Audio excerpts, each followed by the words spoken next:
All right, we're back. I'm Ranger Russ here at the Meigs Nature Center in our water room. Hopefully everybody is enjoying their day. It's a little rainy here at the Nature Center, but still nice enough to get out and hike. So I hope that some of you are out there hiking. I want to remind everybody that unfortunately the Meigs Nature Center is closed right now. That's why we're doing these virtual educational experiences. And we will be open as soon as this passes. So just keep your eyes out. As soon as it opens, I hope you come down, because all of the things that you're learning about in these little, 15-minute segments, that's just a fraction of what you can learn if you visit the Meigs Nature Center. So I really encourage you to come down when you're able. I'm also going to remind everyone to wash your hands. I know it's a simple thing to do, but you really need to do it. We need to be conscientious about washing our hands really well. Now, we're in the water room, which means we're talking about a creature from Long Island Sound. And the Long Island Sound creature that we're going to be talking about today may be the smallest one that we talk about on these episodes, because I don't think I have very many that are smaller in the Nature Center. We are talking about a gastropod. Big word. Many of you probably have no idea what a gastropod means, but those of you that know, it's really cool because gastropod means stomach foot. So what that means is gastropods, their foot is on their stomach. And that means we're talking about, some of you may have guessed it, snails. The snails that we're talking about, the gastropods today, are periwinkles. These little tiny snails live on the rocky shore of Hammonasset and across New England. They're not just found here. They're all along the coast. They go down, I'm not sure how far south they go. They don't go really, really far south, but they're all along the New England coast. Now, yesterday we talked about an invasive species, and I'm going to ask you, if you want to find more out about invasive species, go back and look at our grapsid crab episode, which was yesterday afternoon. This is an invasive species. They are originally from Europe, and the harm that they do to our habitat is they eat a lot of algae. Now, we do have a native periwinkle, but it's much, much smaller than these. These will get about 25 millimeters tall. So about 2.5 centimeters is as high as they're going to get, a little more than an inch. Our native periwinkles are only going to be 10 millimeters or so, 10 to 15 millimeters. So they're very, very tiny, about 1/4 of an inch. These are bigger, and they eat a lot more of the food that those native periwinkles would normally eat. So they force out the native periwinkles. They displace the native periwinkles. Another thing that makes them harmful, what they're eating is algae, and they will eat lots of algae. So all of the algae that grows on the rocks all along the New England coast, they eat the rocks clean. They clean off all of the algae. New England's coast is a bare, rocky coast because of these little snails. Naturally, we would have algae growing, seaweed growing all over the rocks. And they eat so much of that algae that they keep it clean. Now, one of the things that eats them are crabs. So yesterday when we were talking about the Asian shore crabs eat these little periwinkles. And when the Asian shore crabs first came in, when their numbers were much greater than they are now, they ate so many of these little periwinkles that algae began to pop up all along the New England coast. And scientists realized just how harmful these periwinkles were, because when they were reduced, we got a lot more growth happening along the coast. So it's a good thing in a way that those Asian shore crabs were here, because they were reducing the population of this other invasive species. Now, Snails, they're gastropods. So gastro means stomach, pod means foot, that's Latin. And their stomach goes along their belly. When they come out of their shell, they're gonna crawl along. These two probably aren't gonna come out at all because I'm sitting here holding them and moving them around. When they withdraw into their shell, they've got a really special thing that they can do. Their body is very soft. So if they pulled into their shell and that was it, you'd be able to reach in and touch their soft body. But they have an operculum. Another really cool word. I love it. And you're going to see that on our vocabulary list. Right now, if you go to our website, we have a really special thing. It's called the Virtual Learning Center. And you can go onto the Virtual Learning Center, and these videos are all on there, and next to the video is a list of the vocabulary words, usually about 4 words or so that we talked about during the video.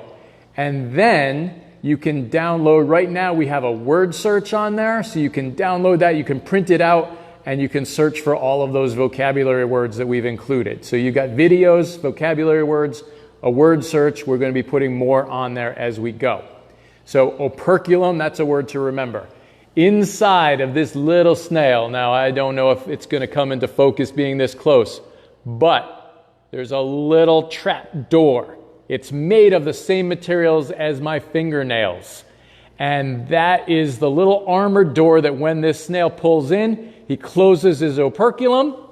Now you can't touch his soft body. So he's nice and safe, or she is nice and safe inside of his shell. You can't tell males from females on these. So don't ask me to try and identify them for you. It's all internal and they're inside their shell, so I'm not going to be able to tell you which one's a boy and which one's a girl.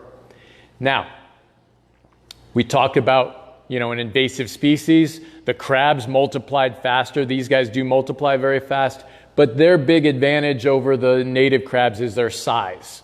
Imagine you go home and people have moved into your house while you were out, but they're much, much bigger than you.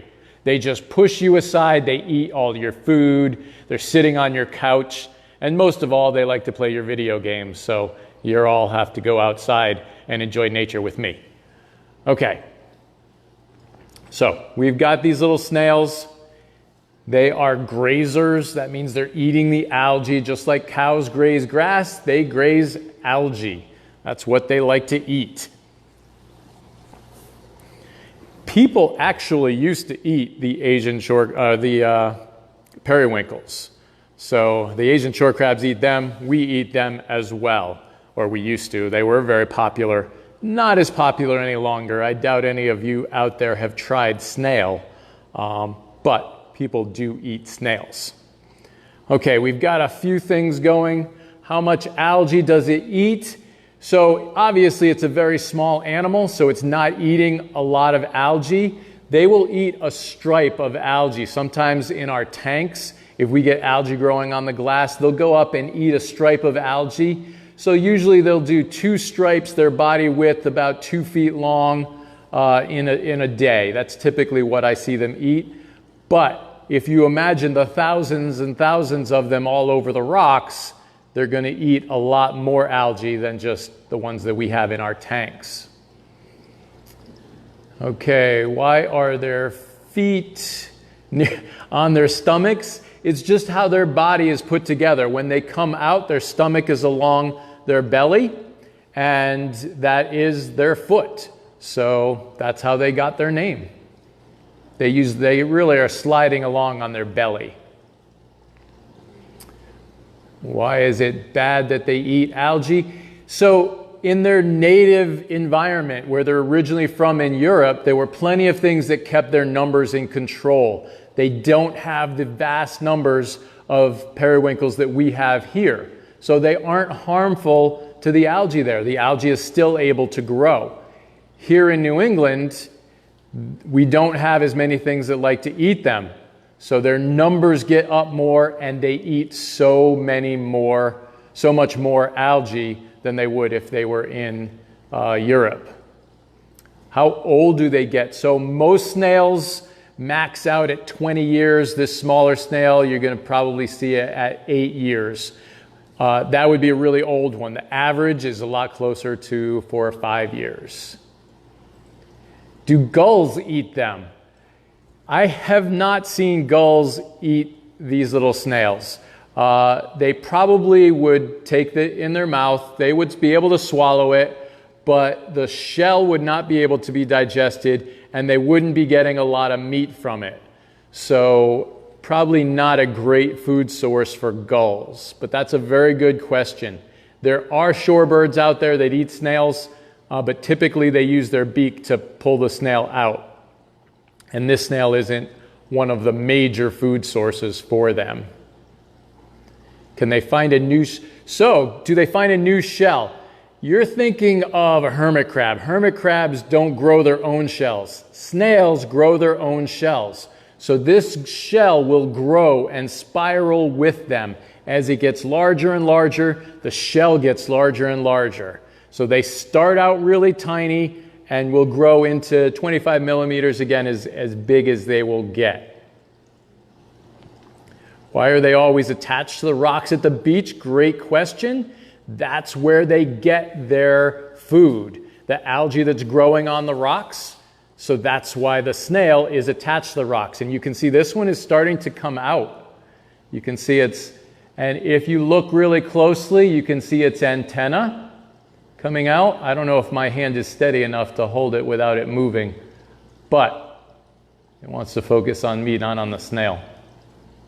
We'll try and get it. Stop focusing on me.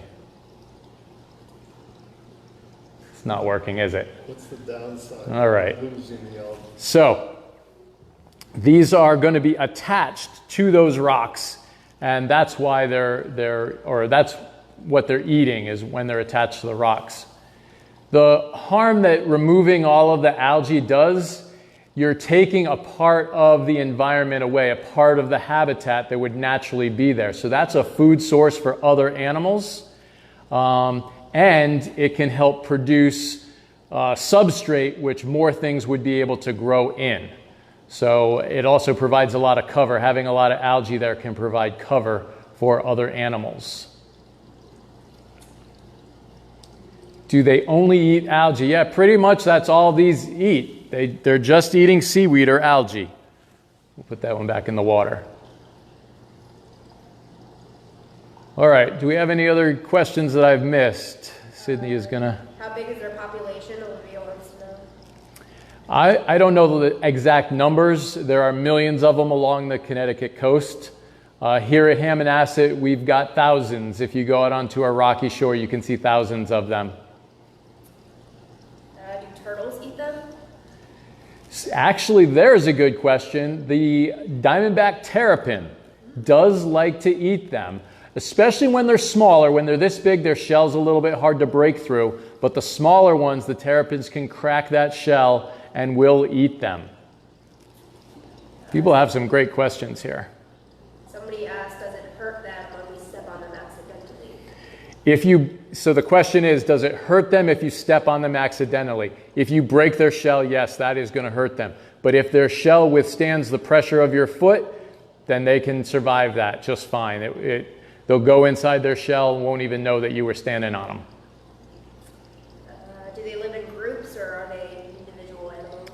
They're not really social. They're all in the same area because they're on the rocks eating the algae, but they're not really a social animal. All right, we're going to put this one back. All right, so some great questions. I love to see the interaction. Another thing that we have on our virtual learning center, you're going to have the ability to download your photos or drawings, pictures that you take or make, and you can put them on there and share them with everyone else. So I would love it if you could all show me what you've come up with, especially if it's about some of the videos we've done. If you could draw me a picture of a periwinkle or a painted turtle, that would be really cool. You can download them up on the website, and everybody will get to share them and look at them and enjoy them. Also, again, I'm going to ask everybody to include where you're from. I like to see how old you are too. And we'll see what the age range is that we're reaching. That way we can focus our talks more on what you would specifically like. And if there are teachers or parents out there that are trying to meet specific curriculum requirements of stuff, everybody's working at home right now, I can incorporate that into future presentations. Okay? So go to our virtual learning center, send us messages, emails, however you want to do it, reach out and stay in contact with us. Now, I have a special announcement to make. Tomorrow is going to be a really special day. It's Saturday, so it's not one of our regular programs at 11 or at 2. Tomorrow at 4:30, we're going to be visiting a very special location, and you'll get a sneak peek on our Facebook page of where we're going. We're going to be meeting a bird, okay? And it's one of my favorite birds since the time that I can remember. This has been one of my all-time favorite birds. And I'm sure many of you out there feel the same way about this bird. So go to our Facebook page, get that little sneak peek. Tune in tomorrow at 4:30. We'll go live with this. Again, all of these videos are archived on our website in our virtual learning center. So I hope that you all are enjoying your time. Remember, wash your hands, look out for one another, check on your neighbors, make sure everybody is okay. And we will see you for a special show tomorrow at 4:30.